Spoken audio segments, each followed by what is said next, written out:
Então, boa tarde. Vamos dar então início a mais uns diálogos da psicologia. Eu dedico ao tema do sono. Eu gostaria de agradecer o convite para moderar hoje esta sessão, sendo este tema um tema que a todos diz respeito e que em todos suscita muito interesse e curiosidade, mas ao qual também eu, como psicóloga, também profissionalmente. Daí que fico muito satisfeita em poder estar aqui hoje e é um privilégio.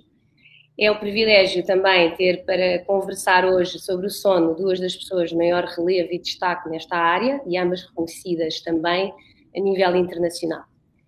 Passo então a apresentar os nossos ilustres convidados de hoje e, por favor, corrijam-me se for necessário corrigirem alguma informação. A professora doutora Teresa Paiva é médica neurologista, especialista em medicina do sono, tem uma vasta e longa experiência nesta área, tanto na prática clínica, mas também como investigadora, sendo autora de vários livros e artigos científicos de referência. É atualmente diretora do Centro do Sono, em Campolide, em Lisboa.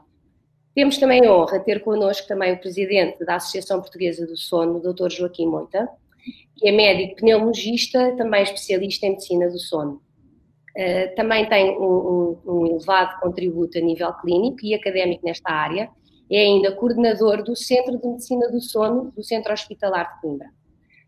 Para que a nossa conversa seja então mais dinâmica, gostaria de pedir então aqui realçar novamente que pudessem fazer assim intervenções mais curtas e também, dentro do possível, salientar aspectos também mais práticos que possam ser utilizados e entendidos pelos nossos ouvintes.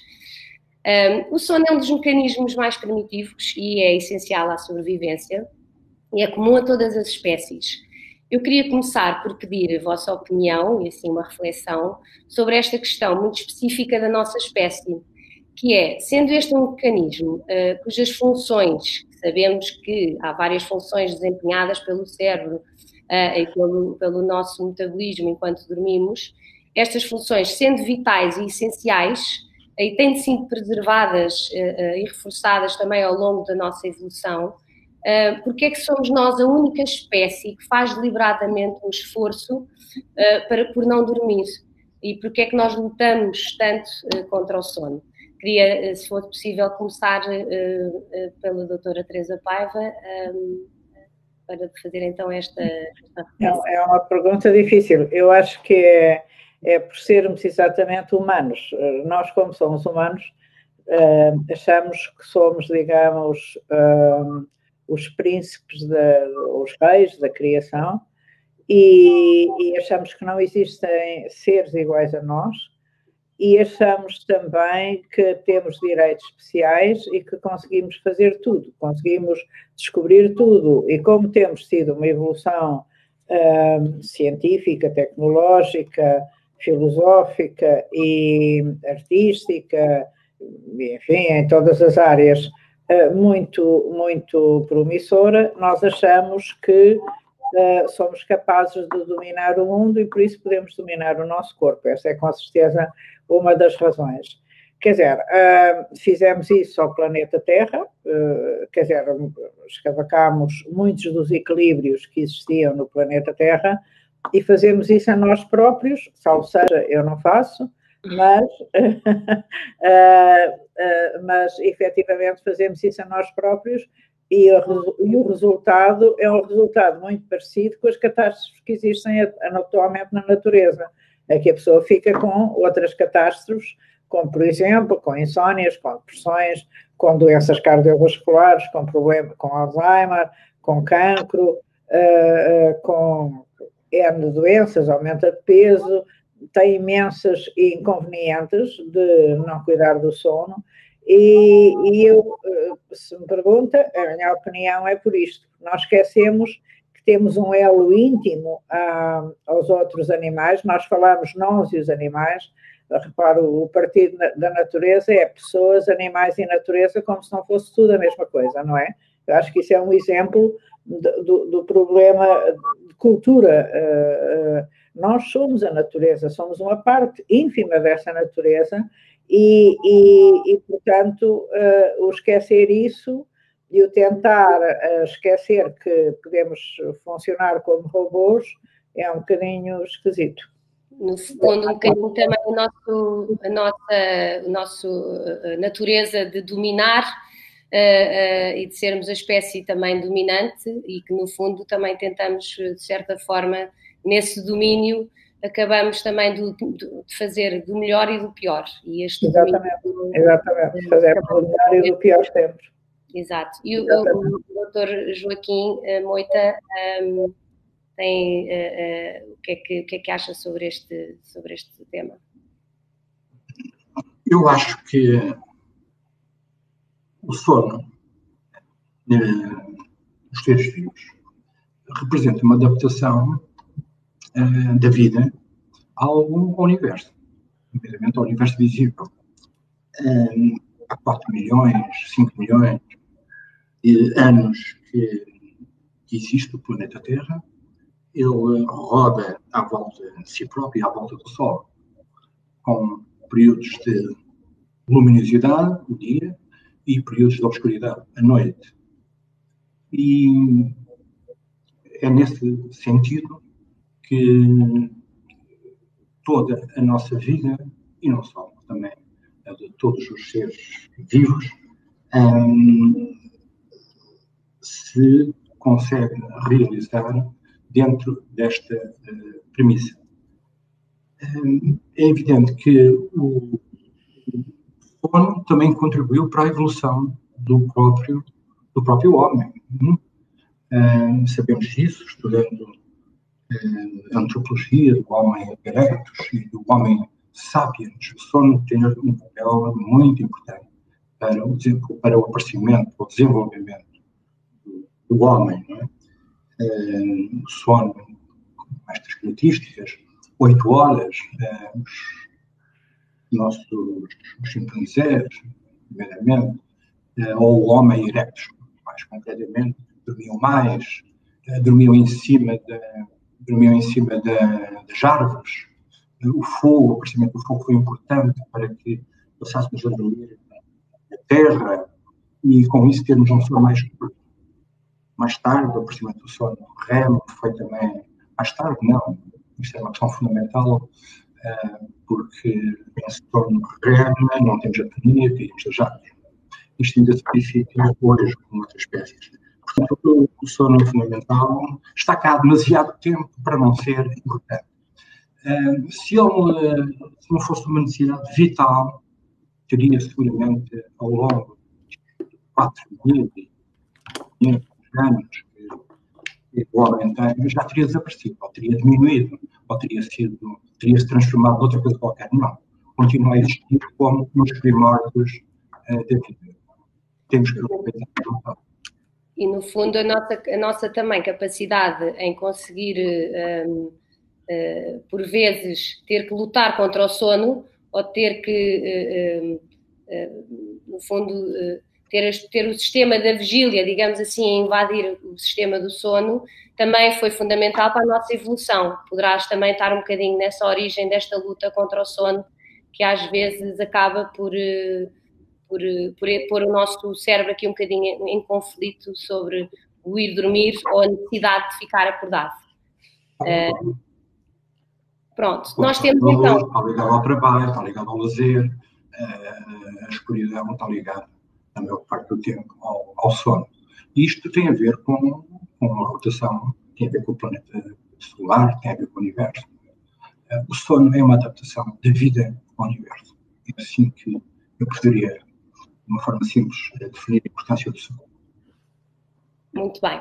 Sabemos que o sono tem componentes orgânicas, não é? Que explicam, nós podemos entender e estudar o sono olhando para o seu equilíbrio químico e perceber como é que ele é regulado a nível das estruturas cerebrais e como é que esta desregulação, ou como é que há também questões do metabolismo que podem afetar esta regulação e esta parte orgânica do sono, mas o sono não é só, ou o sono, ou a sua saúde, digamos assim, do sono, tem também uma componente do seu lado não é? Tem a componente psicológica. Sabemos que há vários distúrbios psicológicos que apresentam queixas relacionadas com o sono, não é? Temos o exemplo da depressão e entre outros, não é? Entre muitos. O estudo do sono, através de registros objetivos, assim como a polissonografia, pode ser um contributo para estes diagnósticos de patologias psicológicas. O que é que vocês consideram? Quer dizer, eu se calhar começava um niquinho antes daquilo que você disse. Eu acho que há duas correntes de pessoas a investigar o sono. Há os psi e os orgânicos, não é? Portanto, os psi são os psicólogos, os psiquiatras, etc., e têm funcionado um bocado separados. Quer dizer, os orgânicos são os neurologistas, os pneumologistas, os otorrinos, essas pessoas assim. E estas linhas orgânico-psíquicas nem sempre funcionam certo e funcionam muitas vezes separado. Ultimamente, cada vez se está a perceber que não é bem assim, quer dizer, porque as doenças psiquiátricas, por exemplo, têm grandes alterações do sono. E a insónia tem grandes alterações objetivas e marcadas do sono. E essas alterações, tanto das doenças psiquiátricas como da insónia, têm indicações terapêuticas específicas, não é? Portanto, e tem algumas, por exemplo, a depressão major, o sono contribui também para o diagnóstico. Por outro lado, se nós formos ver as coisas mais orgânicas, efetivamente, a apneia dá imensas alterações psicológicas, cognitivas, também dá depressão, também dá ansiedade, a adaptação ao CPAP pode carecer de apoios de terapias cognitivo-comportamentais, tal e qual como a insónia, mas feitas com outro objetivo. As doenças, outras doenças mais orgânicas, como o distúrbio comportamental do sono REM, etc., também carecem muitas vezes de abordagens mais psicológicas e têm que ser vistos, por exemplo, por neuropsicólogos ou assim, e, portanto, cada vez se vê mais que aquela ideia de que ao psi, quer dizer, ao corpo e à mente, é uma ideia errada, quer dizer, o brain and behavior, não é? Que era um paradigma, quer dizer, há uns 50 anos atrás, vê-se que cada vez funciona mais e que tem um outro componente, que é o brain, body e behavior, e que tem um outro componente ainda, que é o ambiente que está à volta.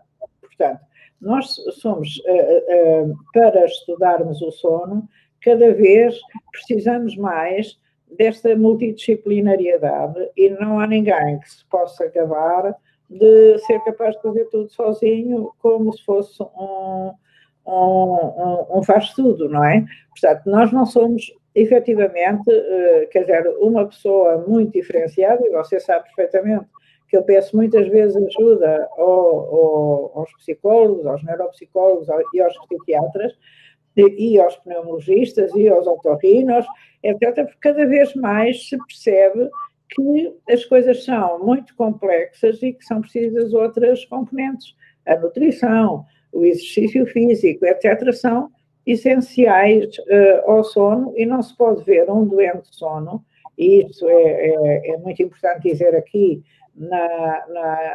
numa coisa de psicólogos, sem ver o doente no contexto da sua vida. Portanto, os doentes muitas vezes vêm à espera que a gente dê um remédio, não é? E ficam muito espantados porque é que a gente os tenta ver no seu contexto de vida, quer dizer, no seu contexto de família, no seu contexto de trabalho, no seu contexto do presente e no contexto do seu passado.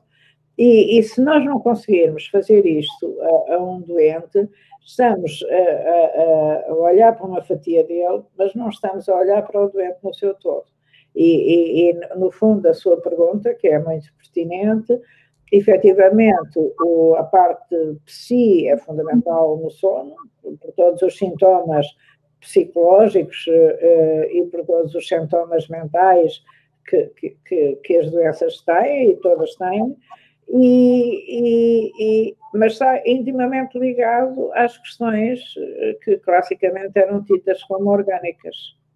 Isso que diz dos doentes, quando vão à consulta, quererem assim uns remédios às vezes milagrosos ou assim imediatos, e quererem respostas às vezes também demasiado simplificadas a patologias que até são muitas vezes bastante complexas, porque referem o domínio de vários aspectos da nossa vida. Eu queria também, então, dentro desta mesma questão, perguntar ao Dr. Joaquim Moita se sente também na sua prática clínica e se considera que isto é, no fundo, também um bocadinho um problema cultural, em que as pessoas ainda esta questão de querer resolver determinados sintomas, primeiro já irem no limite muitas vezes dos sintomas, principalmente do sono, e depois terem resoluções rápidas com medicação e não estarem tão abertas a que haja outras mexidas noutras componentes da vida ou com outra multidisciplinariedade. Se também verifica isso na sua prática clínica e se acha que é uma questão cultural.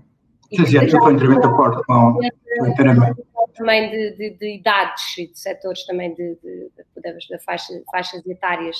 Já vê que há alguma abertura maior para estas abordagens mais multidisciplinares também em populações mais jovens? Sim, eu já devo dizer que estou inteiramente de acordo com o que a professora Teresa Paiva disse. Gostaria de realçar, no entanto, que hoje é possível estabelecer bases fisiológicas para algumas doenças do foro dito psicológico. Temos, por exemplo, o caso da insónia, nomeadamente a sua vertente mais maligna, se é que se pode utilizar o termo, a insónia sono curto. O indivíduo tem insónia, mas dorme apenas 4 horas, ao contrário dos outros indivíduos insónios que dormem mais tempo. Está bem estabelecido que o hiperarousal cognitivo, não é próprio da insónia, está associado a uma ativação do sistema nervoso simpático. E isso é visível quando medimos a noradrenalina, a adrenalina, é visível quando medimos o cortisol, primeiramente o cortisol noturno. A insónia de sono curto, e há estudos muito robustos, primeiramente na Pensilvânia, desde há 3, 4 décadas, que estes doentes estão a ser estudados, e sabe-se que as doenças cardiovasculares, nestes momentos, são muito mais frequentes, e a mortalidade é também relevante quando comparada com a população em geral. Portanto, há cada vez mais uma base, uma condição médica por trás daquilo que se consideram as doenças de natureza psicológica. Por outro lado, eu não posso deixar de chamar a atenção que, por cima da apneia de sono, há apneia de sono, que toda a gente pensa que sabe tratar, mas não é bem assim, porque os dados são claríssimos. Mais de 50% dos doentes com apneia do sono têm insónia. É bem verdade que a insónia é tipicamente uma insónia de manutenção, uma insónia intermédia, e que pode estar claramente ligada à própria fisiopatologia da apneia do sono. Mas muitos doentes têm insónia inicial, já tinham insónia, por exemplo, quando desenvolveram a apneia do sono ou vice-versa. E isto é um problema, tem que ser tratado. Tem que ser tratado. Esta insónia, nomeadamente a insónia inicial, tem que ser tratado. Não conseguimos tratar um doente, nomeadamente quando utilizamos dispositivos de pressão positiva, os CPAPs. Se o doente tiver insónia e colocarmos uma máscara, ele não vai fazer, ele vai dormir pior e não vai fazer o tratamento. E isto requer a colaboração de um psicólogo, de uma psiquiatra, sendo certo que a terapêutica cognitiva comportamental, infelizmente, em Portugal não temos ainda, estamos longe de ter os recursos necessários, seja psiquiatras e psicólogos, que possam executar a terapêutica cognitiva comportamental. É uma abordagem claramente antes de mais do psicólogo, e também ela tem uma base molecular, uma base química. É possível medindo variáveis, como eu disse, cortisol, as aminas, saber se efetivamente a terapêutica cognitiva comportamental está ou não está a fazer efeito. Portanto, temos que acabar definitivamente com esta separação, porque as coisas estão interligadas, não é? Por outro lado, há países como os Estados Unidos da América, ou como a Alemanha, em que existe a especialidade de medicina do sono. Em Portugal temos a competência. Eu, por acaso, sou muito a favor da competência. Acho que com a competência, reunindo o contributo dos neurologistas, dos pneumologistas, dos psiquiatras, dos otorrinos, dos psicólogos, contribuímos de uma forma muito mais dinâmica para o conhecimento da medicina do sono. Além destas especialidades, não posso deixar de falar da investigação, que neste momento é feita. Ainda há poucos dias me cruzei com um trabalho que mostra que o número de publicações feitas na área do sono tem um crescimento exponencial que quase faz lembrar, infelizmente, o coronavírus. Portanto, há muita gente a investigar, há muita gente a trabalhar em sono e é muito importante que as diversas áreas se cruzem para aprendermos mais. Mas não há dúvida nenhuma que essa separação, o psiquiatra, o psicólogo, o neurologista, todos temos de trabalhar em conjunto. Exato. Porque as doenças do sono são assim. As doenças do sono são assim. Exato. Tem que haver também aqui um entendimento também por parte da população, no fundo, ou este âmbito também mais cultural, em que nós não podemos tratar isoladamente determinadas patologias, e muitas das do sono são precisamente assim, que precisamos então mesmo de, às vezes, processos um bocadinho mais longos, porque os temas são mais complexos e não uma multidisciplinariedade e o tratamento mais, que abrange diferentes áreas é fundamental. E há aqui também trabalho a fazer a nível de informação e de aspectos mais culturais da nossa população.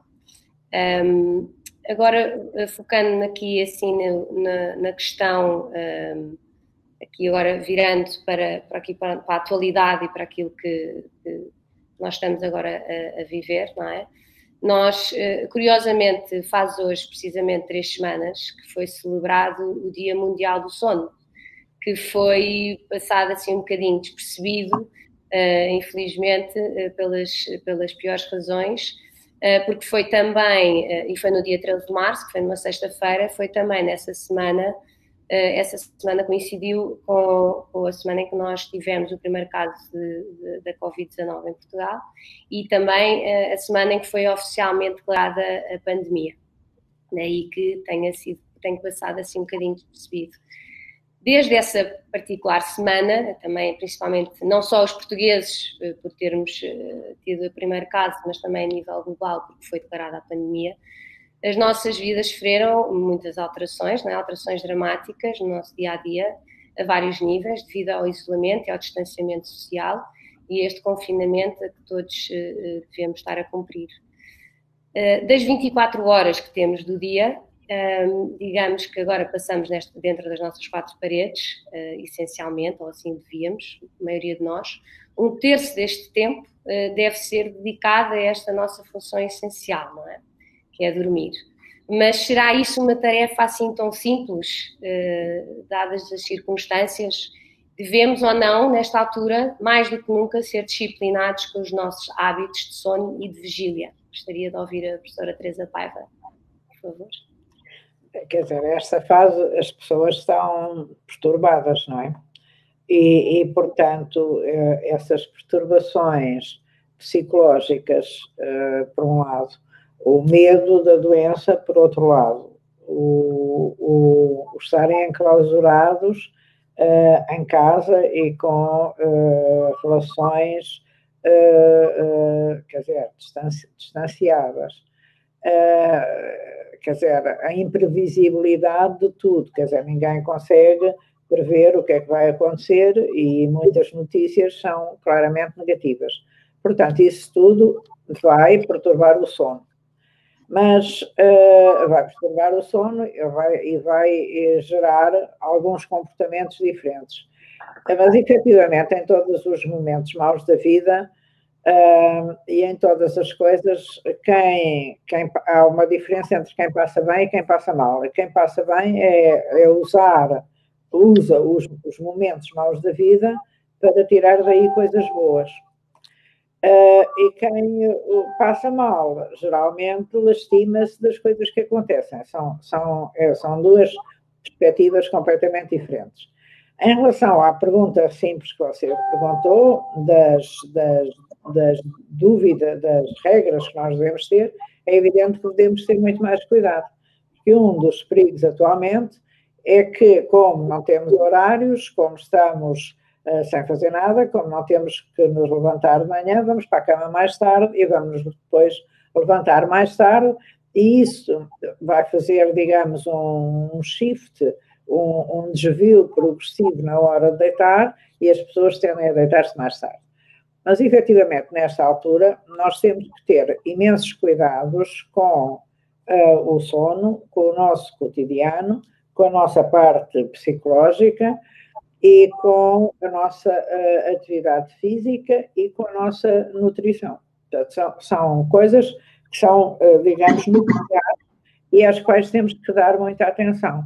Portanto, temos que nos alimentar bem a horas regulares, devemos ter alguma regularidade no levantar e deitar, podemos aproveitar o fantástico privilégio de não precisar de despertador,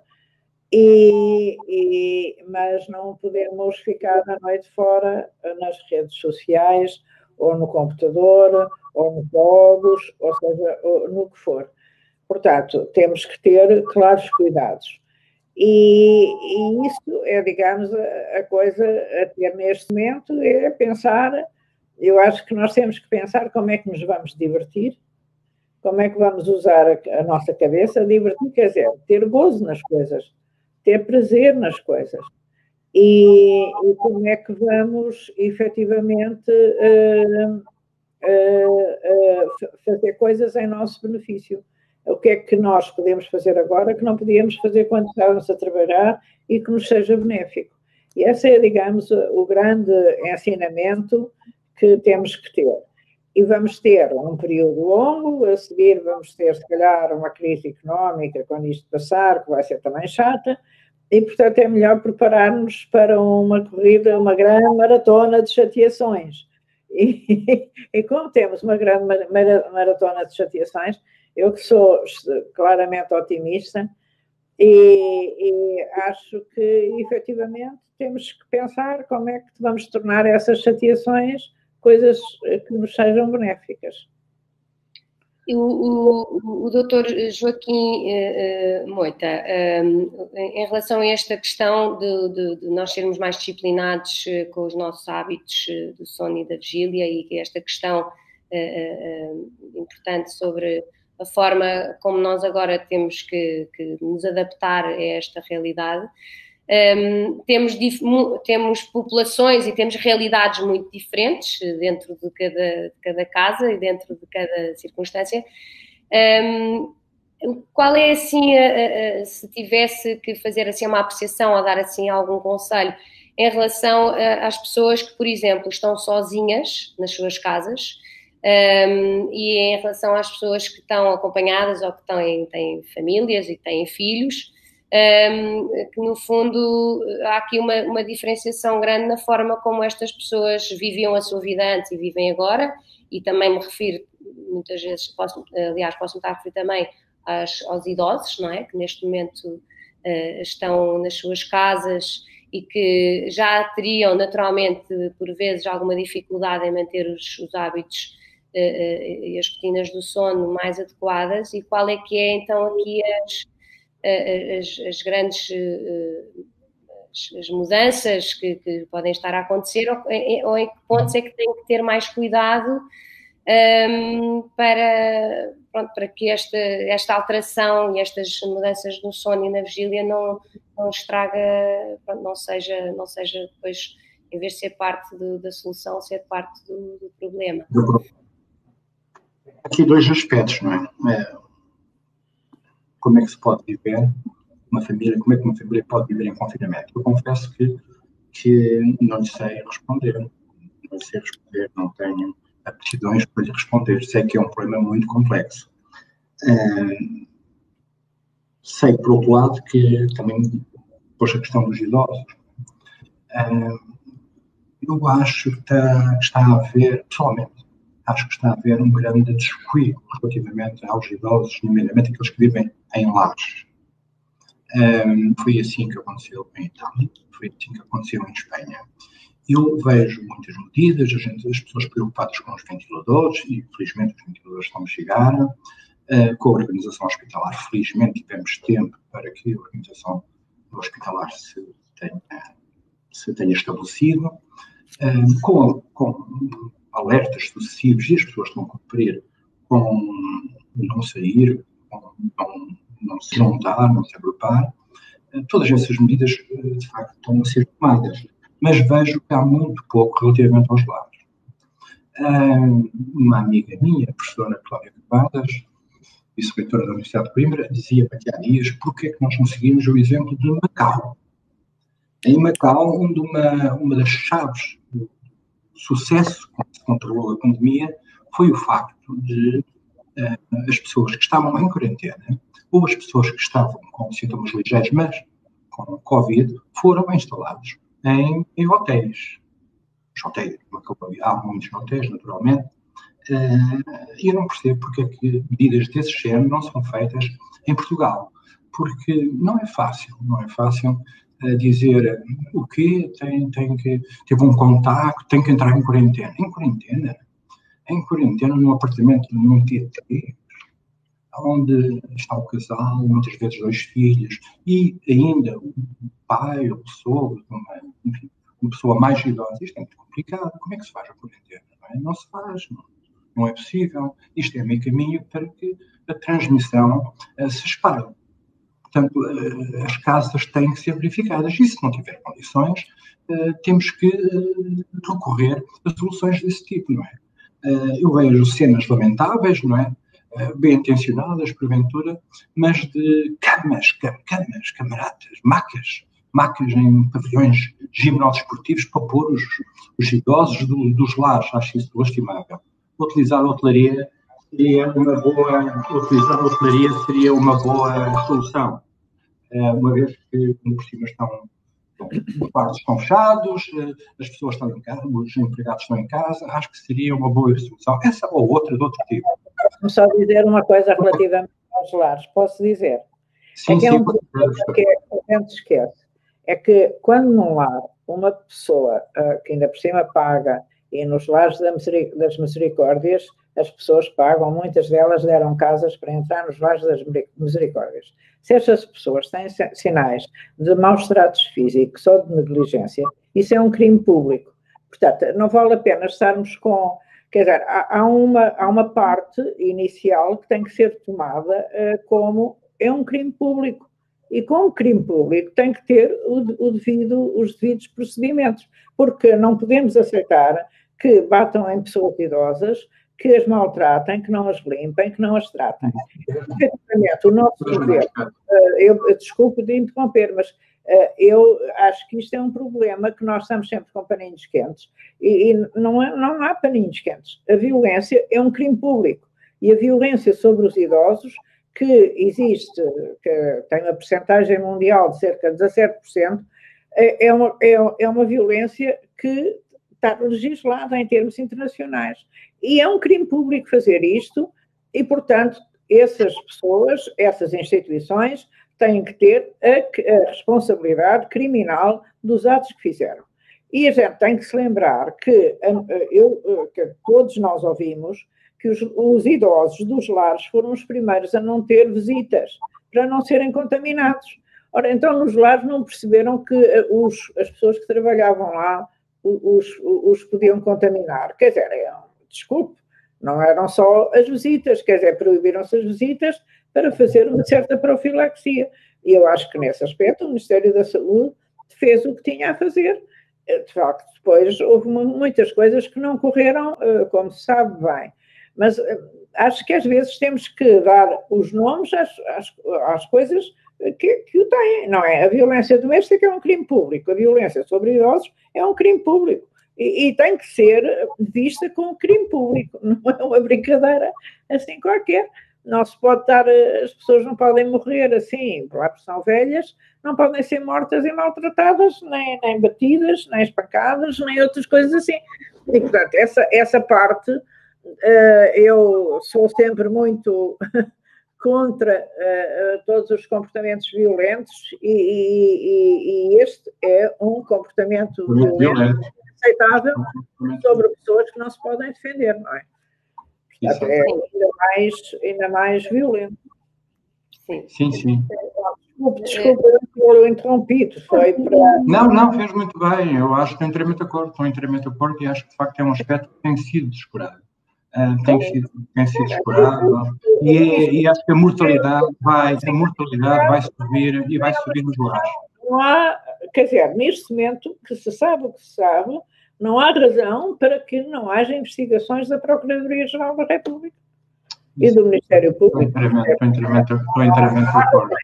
E tem que se ver se aquilo são zonas de corrupção ou se não são zonas de corrupção ou se são só zonas de violência, percebe? Portanto, quer dizer, essas coisas têm que ser vistas quer dizer, neste sentido, desgraçadamente, quer dizer, obviamente que o Covid é uma desgraça e o que acontece aos idosos é uma desgraça, mas se servir para levantar um pano que se põe e que ninguém vê o que acontece, percebe? Quer dizer, a gente ver as pessoas abandonadas sem fazer nada, etc., todas ali assim a monte, como se fossem à espera de morrer, é uma coisa horrível, não é? Portanto, isso não é uma forma de tratar pessoas e há maneiras de...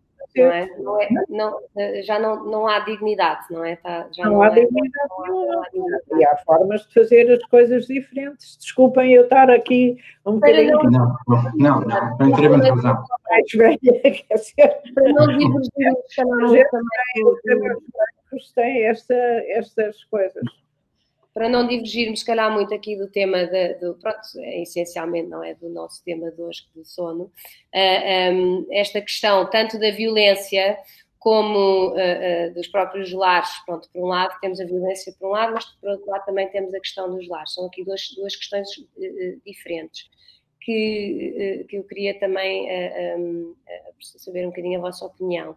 A professora Teresa Paiva já tem também muita experiência clínica em que lhe aparecem muitos casos em que há aqui a violência e as perturbações do sono estão intimamente ligadas e nós agora também estamos a viver, digamos que este episódio que estamos a viver também nos está a fazer levantar o pano precisamente para vários tipos de violência e que no fundo também vão ter os seus contributos, digamos assim, ou que já têm os seus contributos, digamos assim, pela negativa, também nestes aspectos do nosso cotidiano e no nosso sono, nomeadamente. Em relação aos lares, especificamente, já que estamos a falar dos lares, eu tinha aqui uma questão em relação em relação ao ritmo circadiano, que se prende precisamente também com a situação em muitos lares, que é, e que as pessoas também não sabem. É, precisamente, eu queria que também elucidassem um bocadinho, nós sendo seres diurnos, o nosso ritmo circadiano, seguindo o ritmo do sol ou da luz natural, temos ou não este problema também ao nível da forma como as pessoas mais idosas estão a ficar também com mais sujeitas a distúrbios do seu ritmo circadiano e do seu humor. Pronto, tudo isto depois acaba por ter aqui um fio condutor. Perceber um bocadinho então esta influência da luz natural e do nosso ritmo natural e a ausência de luz e a forma como as pessoas mais idosas e agora todos mais confinados em casa, portanto, Quem já estava muito em casa, que eram alguns dos idosos, e nomeadamente isolados e sozinhos, ou os que estão em lares, e agora todos nós estamos a sentir um bocadinho, ou estamos um bocadinho mais suscetíveis a esta questão da forma como o nosso ritmo circadiano não estará a ser bem tratado, digamos assim. Onde é que vocês identificam que pode haver aqui o problema e onde é que pode haver também a solução? Eu tirei a palavra ao doutor Joaquim Moita, dou-lhe a palavra agora. Desculpe lá. Eu gostaria de chamar a atenção para o seguinte. Naturalmente que nas consultas que faço muitas, a pessoas idosas, eu acho que não há nenhum idoso que não me diga que dorme mal e dorme pouco. Todos queixam-se do sono. E isto está em contraciclo com uma afirmação que é corrente na própria medicina do sono, que é os idosos precisam de dormir menos. Eu não concordo muito com isso. Eu acho que os idosos, por diversas razões, dormem pouco. Em primeiro lugar, porque tipicamente têm múltiplas doenças. Começa pelas doenças reumatismais, por exemplo, mas pelas doenças cardíacas, pelas doenças respiratórias, doentes com epilepsia, doentes com asma, enfim, uma multiplicidade de doenças que interrompem o sono. Por isso, o idoso dorme pouco. Mas tem que dormir, deve dormir. Acho que é errado dizer que ele bastam-lhe 5 ou 6 horas para dormir. Não. Tem que dormir as mesmas 8 horas e nós devemos criar as condições. E uma delas, de facto, são as regras de higiene do sono, é a utilização da luz. Mas este aspecto parece-me muito importante, desmistificar esta ideia. Temos que tratar os nossos idosos com os problemas que afetam o sono. Temos que, inclusive, por exemplo, é comum, agora falando de ritmos mesmo, é comum o idoso, não são todos, claro, mas uma parte significativa de idosos começa a adquirir um padrão de adormecimento precoce, não é? De avanço de fase. É frequente. E claro que depois acorda às 3 da manhã, 4 da manhã, não tem nada a fazer, não é? Eu acho que quando me reformar, não sei se me vou reformar, mas se calhar vou criar um call center para pôr todos os idosos a conversar, ou uma conferência como esta, não é? Para pôr os idosos a conversar com os outros para se entreterem, não é? Mas, bom, mas o que eu dizia, sim. Mas o que eu dizia é que, por exemplo, o exercício físico é fundamental, a exposição à luz. E nestes casos destes idosos, que são muitos, que têm este tipo de queixa, eu vou para a cama com as galinhas, eu até nem era assim, uns eram, nomeadamente as populações rurais, mas outros não eram e estão a adquirir esse padrão. Exercício físico, exposição ao sol, nomeadamente ao entardecer, para conseguirmos prolongar o avanço de fase, porque eles adormeçam mais tarde e, consequentemente, não acordem depois já às 4, 5, 6 da manhã. Já agora estou com uma palavra e para digamos, dar mais uma notazinha àquilo que a professora Teresa Paiva já disse sobre a importância da higiene do sono e das regras do sono.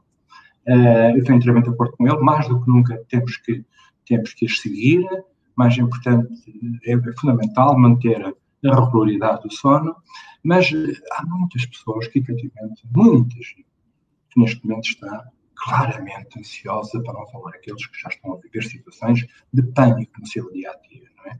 Isto depois é difícil conciliar o sono. Das múltiplas regras que conhecemos, que a professora já enunciou, eu chamava a atenção para uma, quer dizer, para as técnicas de relaxamento que podem ser utilizadas antes de ir para a cama, para tentar obter um bom sono. Os psicólogos têm múltiplas técnicas, não é? Mas há coisas simples que se podem fazer. Provavelmente o banho quente é importante, é relaxante para algumas pessoas, e é relaxante porque ajuda, curiosamente, a arrefecer temperatura central ou temperatura corporal.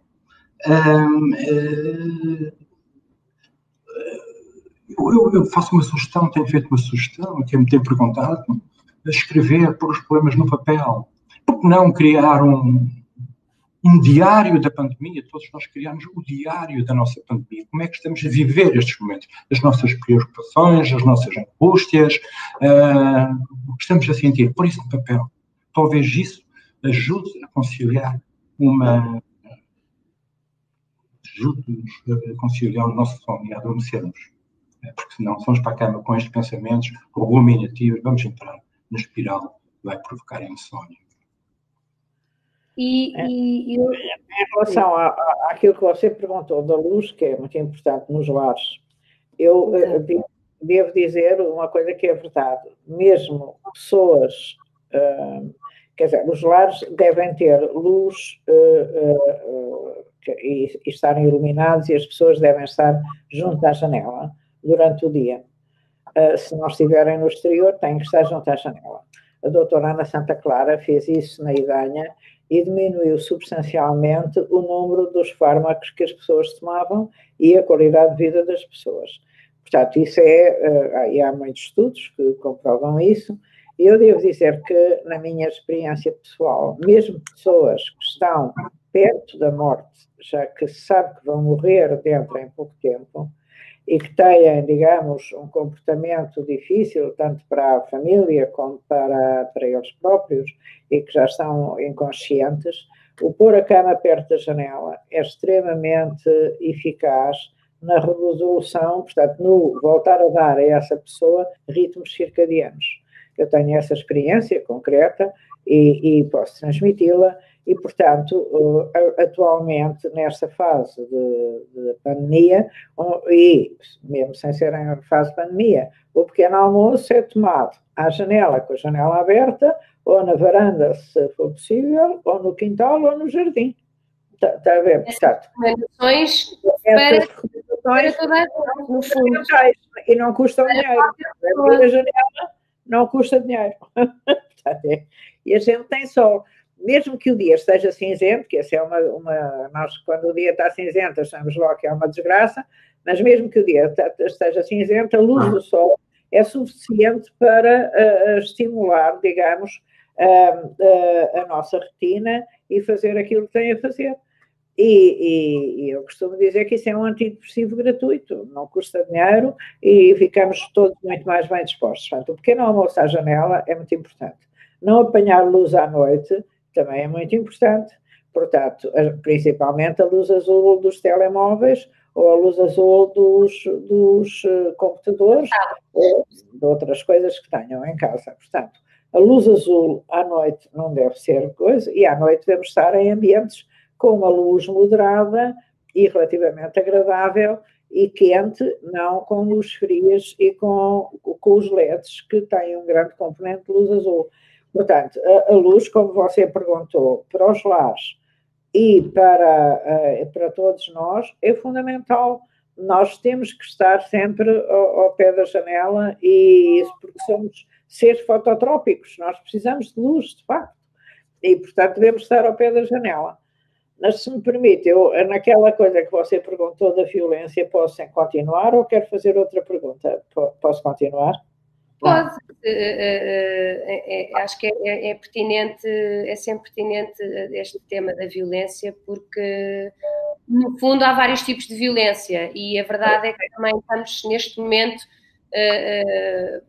temos, mesmo em confinamento, infelizmente, devemos ter também muitos casos em que, desde a violência doméstica à violência com menores e outros tipos de violência também, os dos lares, enfim, são temas que muitas vezes as pessoas no seu dia-a-dia não têm estado tão, ou não pensam naturalmente nisso, ou estão mais centradas no problema geral de saúde. Há sempre fatores de risco para a violência. Um dos fatores de risco para a violência é, efetivamente, as pessoas estarem estressadas ou assoberbadas de coisas. Quando os pais estão assoberbados de coisas e estão muito estressados, o risco de fazerem violência ou serem negligentes para as crianças é bastante maior. Agora, no confinamento, se os miúdos são muito mal educados, porque nunca os educaram, que andam todos aos pulos pela casa fora, toda a gente fica com a cabeça perdida. E, portanto, há que pensar que são precisas regras, e é uma altura boa para pôr regras na família e distribuir tarefas pelas várias pessoas da família, e qualquer pessoa, mesmo pequenina, pode fazer tarefas. Portanto, e não é preciso, quer dizer, uma coisa para fazer tarefas simples, e isso é muito importante. Eu alertava para outra coisa dos casais, não é? Os casais, neste momento, têm casais que nunca estiveram juntos, estão sempre a trabalhar, e portanto não estão habituados a estar juntos, e agora vão passar a estar juntos, e juntos e no mesmo espaço físico. E isso pode ter duas soluções. Ou uma solução romântica e amorosa e tudo corre otimamente, não é? E se calhar a seguir ao Covid vamos ter uma taxa de natalidade maior, ou uma grande conflitualidade, porque as pessoas não estão habituadas a estar umas com as outras, quer dizer, e quando de repente depois têm que estar, aquilo não dá, e brigam. Quer dizer, o conselho que eu costumo dar nestas circunstâncias é o seguinte: as pessoas têm que perceber se querem separar ou se querem ficar juntas. E se querem ficar juntas, mais vale procurar aquilo que os une do que aquilo que os separa, não é? Portanto, andarem à procura daquilo que os separa é a separação. Se andarem à procura daquilo que os une, podem, se calhar, resolver o problema e passar para uma nova fase. Portanto, as pessoas têm que estar alertas para estes problemas de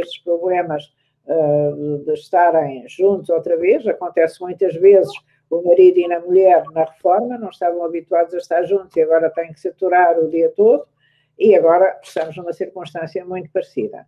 Portanto, essa parte tem que ser vista, e era bom que usassem estratégias em que ambos gostassem e que se divertissem e que fizessem o melhor possível e tirassem o melhor aproveitamento possível destas coisas. Para as mães, principalmente para as mães perfeccionistas, eu digo, não sejam perfeitas, não queiram ter tudo limpo, não queiram ter tudo arranjado, não queiram ter tudo não sei o quê, não queiram ter tudo.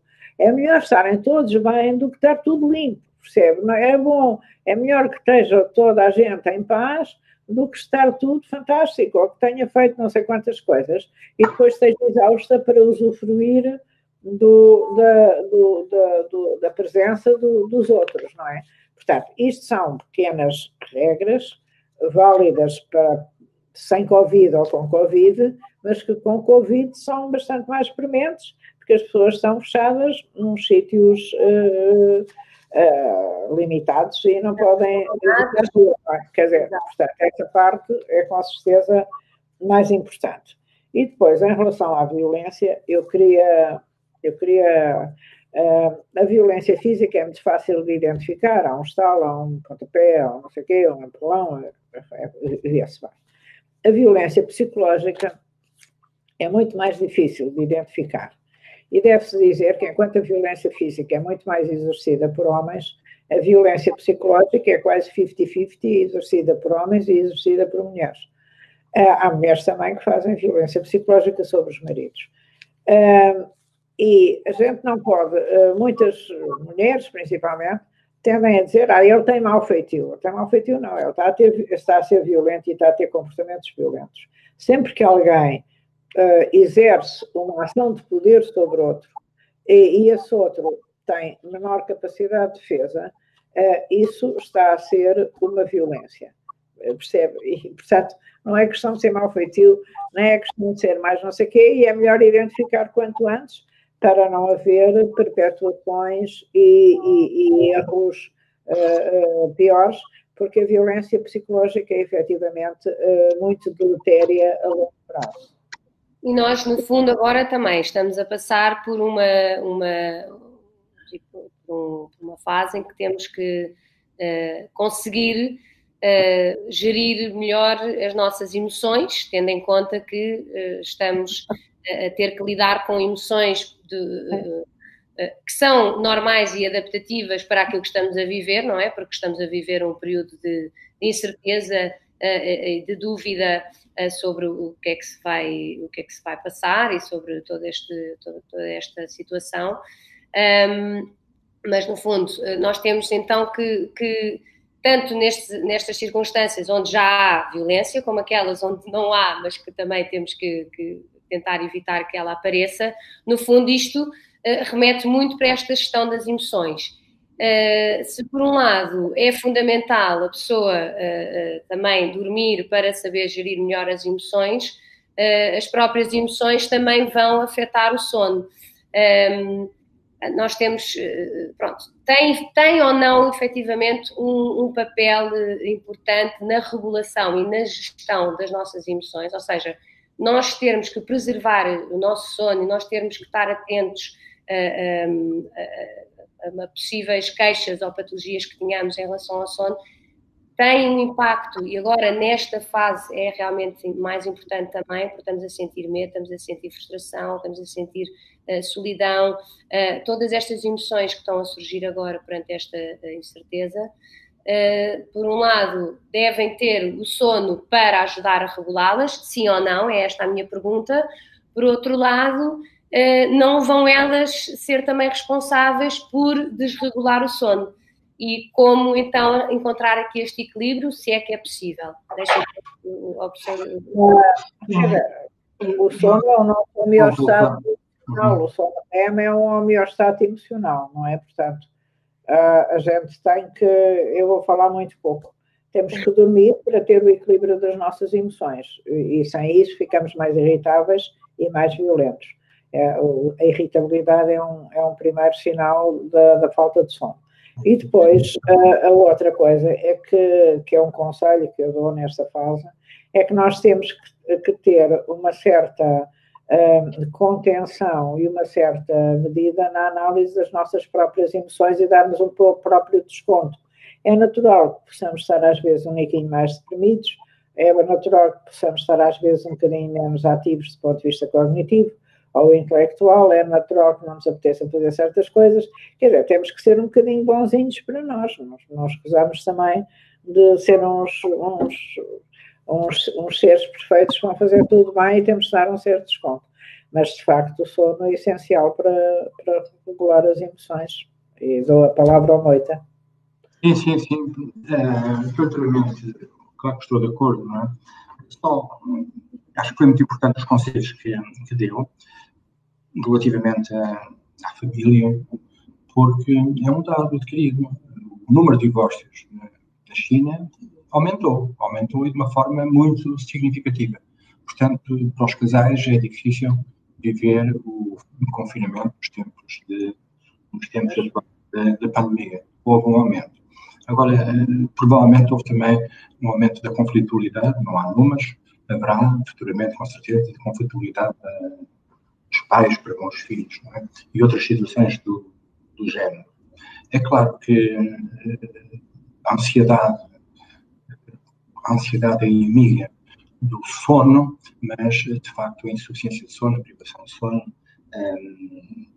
não só se manifesta de forma de irritabilidade, de ansiedade, como disse, flutuações no humor, dificuldade em tomar as decisões mais corretas, não é? Portanto, isto tem que ser, de facto, conciliado, mas sendo certo que o sono é fundamental para atravessarmos os tempos atuais de pandemia. Temos que dormir, temos que fazer todos os esforços para dormir. Eu acho que o programa está a aproximar-se do fim. Gostaria de dizer que ainda não agradeci o convite que foi feito, mas gostaria de salientar. Gostaria então de fazerem assim as apreciações. Mas acho que os trabalhos dos psicólogos têm sido fundamental, não é? Nomeadamente, o trabalho dos psicólogos é fundamental, e agora falo como médico, não é? Falo como médico, enfim, eu não estou na linha da frente, não é? Por diversas razões, evidentemente, que são de muito risco, mas estou próximo dos colegas, não é? E vejo com muito apreço e vejo que tem muito interesse o que foi criado no meu hospital, uma linha de apoio emocional que é conduzida por psicólogos e psiquiatras e que tem ajudado bastante, não só a população, mas sobretudo os profissionais que, de facto, estão a passar tempos muito difíceis, nomeadamente em termos de gestão do sono e de gestão das suas emoções e ansiedades. Sim. A professora Teresa Paiva, pronto, por último, gostaria de saber se tem alguma última nota que queira partilhar, ou algum conselho, ao fim e ao cabo, para nós conseguirmos manter esta nossa homeostase, conforme referiu. Já percebemos que o sono tem um impacto fundamental na forma como nós regulamos as emoções, vai ter um impacto também, poderá ter um impacto ou um contributo também para estas questões também relacionadas com a violência que falámos. Pronto, no fundo, no início falámos da multidisciplinariedade das intervenções, não é? Para tratar, mas também é uma área que, ao fim e ao cabo, ou que o seu equilíbrio vai tocar nos vários aspectos da nossa vida. Pelo que gostava de perceber se tem assim alguma última nota ou alguma última opinião também, para que, no fundo, nós tantos, às vezes... São conselhos dos cabelos brancos, não é? Eu não me chamo velha, mas tenho cabelos brancos. Não me considero velha, mas tenho cabelos brancos. Tenho idade, mas não me considero velha. E uma das coisas é, a gente tem que, por um lado, perceber que o que tem que ser tem muita força e não há, quer dizer, não há volta a dar. O que tem que ser é, e acabou-se. E, portanto, mais vale aceitar do que não aceitar, e mais vale relativizar do que dramatizar. Portanto, estas são coisas muito que os psicólogos ensinam à gente e que a gente aprende com os psicólogos, e eu estou a transmitir. Mais vale relativizar do que dramatizar. E mais vale tentar perceber que, efetivamente, vamos ter um longo período à frente, depois de acabar o vírus, vai haver uma crise económica e devemos estar preparados para isso, mentalmente. E psicológica, não é? Mas isto, se tivéssemos uma guerra, era muito pior, caíam-nos bombas em cima, como ficávamos sem casas, não tínhamos comer, não tínhamos água, não tínhamos eletricidade, morria muita gente, muito mais gente, era uma desgraça, caíam-nos bombas, enfim, não tínhamos internet, era tudo muito mais desgraçado. E, portanto, se calhar isto é o que se chama relativizar. Mas depois há uma outra coisa que é muito importante, é o que é que se pode tirar de bom para cada um desta crise. E eu já tenho tido doentes aqueles doentes executivos de alto coturno, não é? Que são executivos de firmas e que trabalhavam muito, e que de repente começaram a perceber que de facto isso não é necessário. Eu tinha explicado isso antes e agora com esta coisa que não é necessário andarem a fazer tudo. Nós vamos ter uma sociedade que vai mudar. Quer dizer, a outra coisa que as pessoas têm que perceber é que a sociedade, a seguir a isto, vai mudar e vai ter outras regras. E não vai ser igual ao que era antes. E, portanto, nós temos que começar a preparar-nos para essas mudanças e ver quais dessas mudanças nos são benéficas. E também temos que encontrar, digamos, os nossos caminhos no meio de uma coisa que parece incerta, desgraçada, etc, etc. É uma época para se encontrarem caminhos. É uma época para aquelas pessoas que andam à procura de objetivos na vida, se calhar terem a calma e a tranquilidade e o tempo para fazer. Mas terminando numa coisa otimista, o Eclesiastes diz que há tempo para tudo à superfície da Terra. Nós agora temos este tempo para estar assim e depois havemos ser tempo para nos divertir grandemente, depois havemos ser tempo para trabalhar de outra maneira, depois havemos ser tempo para outras coisas, há tempo para amar, há tempo para parar, há tempo para trabalhar, há tempo para dormir, e tem que haver, na nossa perspectiva, sempre tempo para dormir. E com isto eu despeço.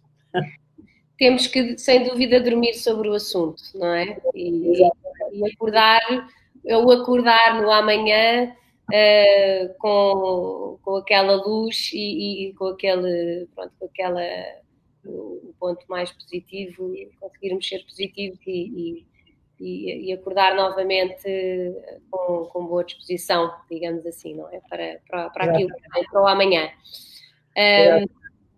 Chegámos ao fim da nossa sessão.